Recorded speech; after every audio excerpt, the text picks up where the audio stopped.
look at Bad Axe and I don't ever want to give up on it. It's a place that I see hope in it. Still our home, and we still love it. It's just amazing how much you get to be a part of this community. People can change. You just can't force it on them. This is our family's dream of what America is. Love you.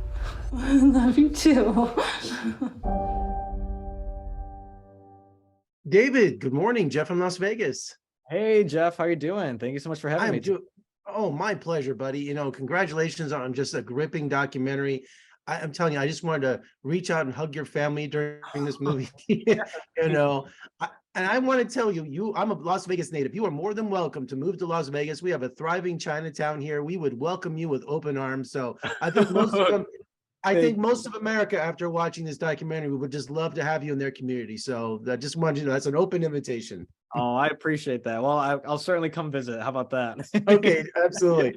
Well, you describe your film as a love letter to the small town you grew up, Bad Axe, Michigan, and you're not going to give up on your hometown, are you?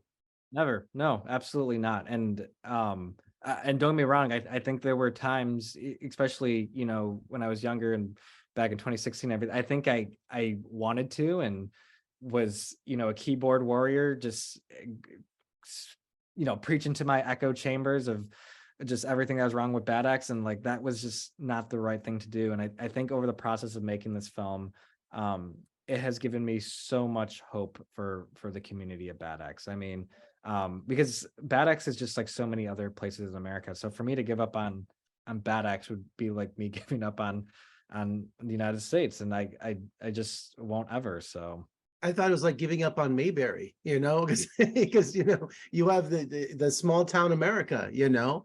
Yeah. But how did the pandemic affect your family and the American dream for you? I mean, for us, the pandemic affected our American dream in the sense where like we worked so hard for almost 2 decades to, you know, move to Bad Axe and open up this donut shop, and it failed at that. And then we tried to change it to a restaurant, and it failed at that for so many years. I mean, there were so many times where we almost got our water and electricity, and you know, the bank was going to seize the restaurant. That happened so many times, like. And eventually, with the help of Jacqueline, we were, you know, my oldest sister, she was able to reinvest, you know, her money into the restaurant once she graduated from college and got a job, and helped turn, like, you know, this restaurant into not only like the pinnacle of like what Bad Axe is as a community, but also like what our American dream is. And I think with the pandemic, how that affected that, I think for us, it made us realize that, like, you know, before the pandemic, I think we thought we achieved this American dream, which we very much did in so many ways. But like the pandemic made us realize, like, you still have to work every single day to keep that American dream alive, you know, especially when so many restaurants were closing down and weren't able to stay open. We had to work together again as a family, like we always did during this very uncertain time to keep it open and keep that American dream alive. Well, David, I think the expression that drives me nuts the most is go back to your own country. It's like, how many Americans don't know their own history, that we're the great melting pot, right? And so it goes for Latinos, it goes for Asians. It's like, I don't understand that phrase whatsoever. It's like, I think that's the most offensive expression that I could ever imagine. And you got letters, you got all kinds of things saying that to your family, when it makes no sense to me that they don't understand the concept of America. No, it's like, it's God, it's kind of laughable sometimes when people say that, because it's like, wait, like, what do you mean by that? Like, you know, like America is a country, you know, built on immigrants. But, you know, and like, and making this film, like, something I really wanted to show or to open up dialogue was like, look, like my family, the Siev family, like, we're as American as any. Like, I wanted to open up like this idea of what an American family is, because look, like, unfortunately, a lot of people, when they think of my family, the Siev family, they don't think of us as being like your traditional American family, when in reality, like, America being a country that is built on refugees, built on immigrants, like, I think we are like the epitome of like what an American family is.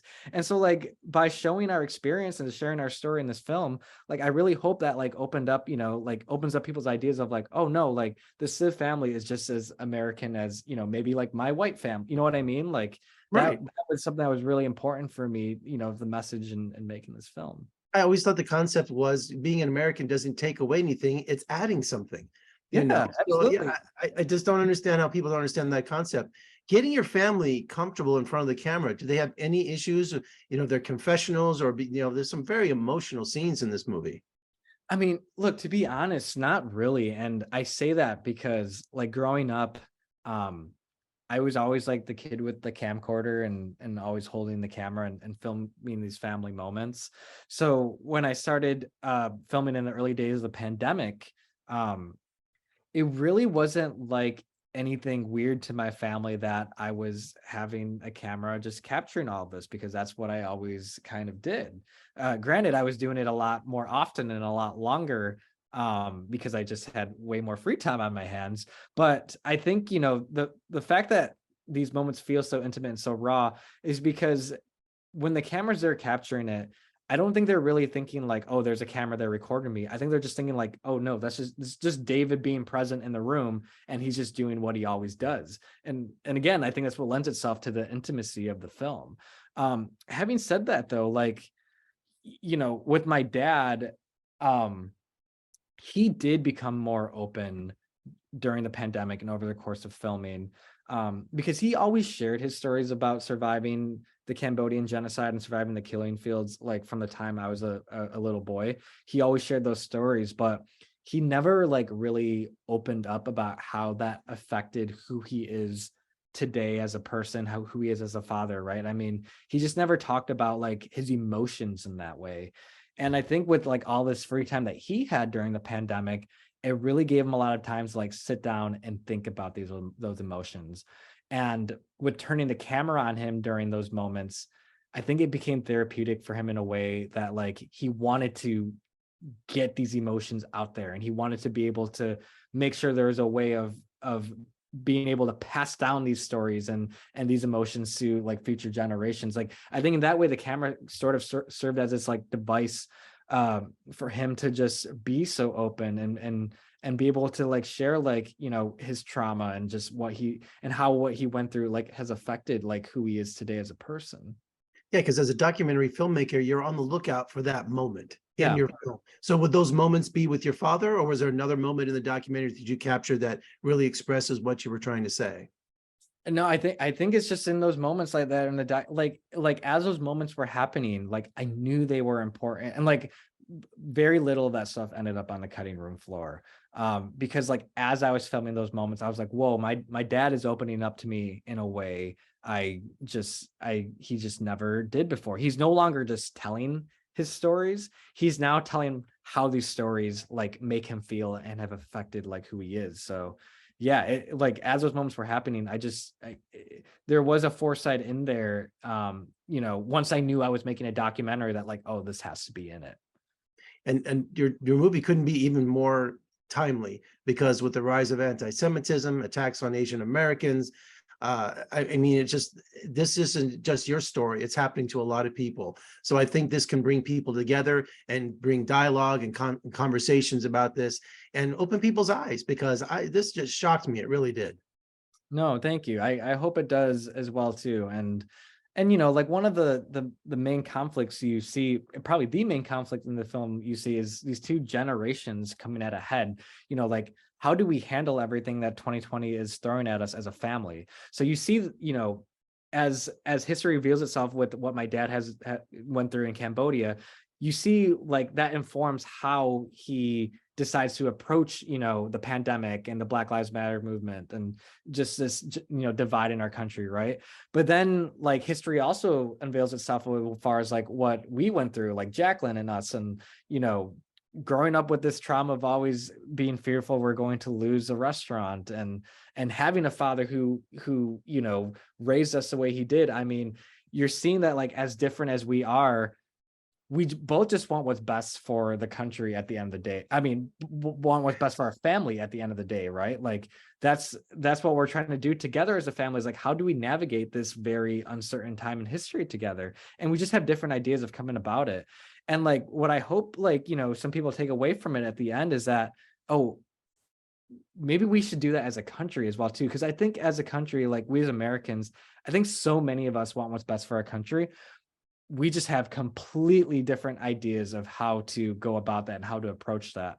But like with our family, you see that we're still able to like cohabitate and have dialogue and have communication. And I hope that like when audiences see that, that provides a sense of hope for our country at the end of the day. Like those are the same things we need to do together. Like we need to stop like looking at each other as like the other side, but more so like there's a real human, like, you know, on that other side. Like we need to be able to start seeing each other as people. And Absolutely. yeah. And they do. And you know what? This is just an amazing documentary. You have a wonderful family. Thank you so much for joining me today. Oscar buzz, all kinds of winning film festival awards, you know, so you're getting a lot of attention, and congratulations. Thanks for joining me today. Oh, thank you, Jeff. Really appreciate it.